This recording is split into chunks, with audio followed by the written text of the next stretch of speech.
L'éco-sur-vin a pris l'habitude de vous emmener dans des endroits exceptionnels. Vous n'avez pas l'habitude de voir ça, toujours chez Novartis à Huningue. Nous sommes dans un des laboratoires de développement industriel avec Yannick. Salut. Bonjour. Yannick. Alors, laboratoire de développement industriel, il y a des appareils un petit peu particuliers derrière vous. Qu'est-ce qu'il se fait ici ? Alors, ce laboratoire a pour vocation d'être en support des deux unités de production. Donc, je reviendrai plus tard sur les deux unités de production. Ici, la vocation, c'est de reproduire à petite échelle les procédés qui sont mis en œuvre dans ces deux fameuses unités de production. En gros, on teste ici avant d'aller sur les grandes lignes de production, c'est ça ? Exactement. On va dire, c'est effectivement une des vocations, c'est de faire de tests avant d'aller sur les unités de production. Par contre, également en routine, dans les productions en routine, on peut avoir un certain nombre de problèmes qui peuvent survenir.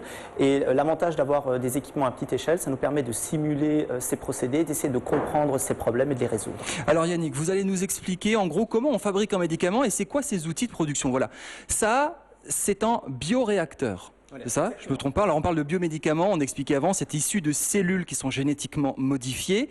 Alors ces cellules, elles sont où ? Est-ce que ça démarre là-dedans ? Alors ça ne démarre pas là-dedans, mais je dirais que c'est l'équipement le plus typique des procédés de biotechnologie. En réalité, les cellules, on démarre d'une petite ampoule de cellules qui contient environ 1 million de cellules et qu'on va amplifier d'abord dans un plus petit laboratoire sous ce qu'on appelle une hotte à flux laminaire dans des conditions, un environnement très contrôlé, et on va amplifier ces cellules pour passer de 1 million à 1 milliard à peu près de cellules en une quinzaine de jours. Et là, on passe dans des supports de type des petites bouteilles en plastique. D'accord ? Ensuite, lorsqu'on a atteint une quantité de cellules suffisante, on vient l'introduire dans ce fameux bioréacteur, qui est l'équipement le plus typique, dans lequel on va mettre les cellules dans un certain environnement très contrôlé, très strict, en particulier par rapport aux conditions de stérilité. Les cellules qui sont manipulées là-dedans étant très sensibles à la contamination. Et également donc, un certain nombre d'autres paramètres qu'on va contrôler dans ce bioréacteur. Et les cellules vont rester dans ce bioréacteur un certain nombre de temps et se multiplier.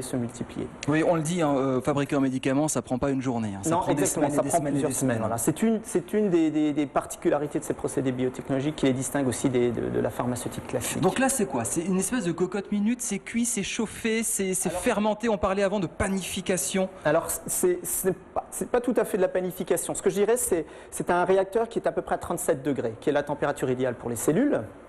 On contrôle donc un certain nombre de paramètres qui sont importants pour les cellules. Le pH, par exemple.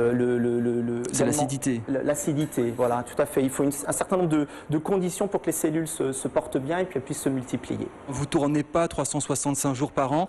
Il y a des périodes de production où vous pouvez produire plus ou moins de grandes quantités, c'est bien ça? Exactement, oui. Et également en fonction de nos process sont légèrement différents en fonction du produit qui est mis en œuvre.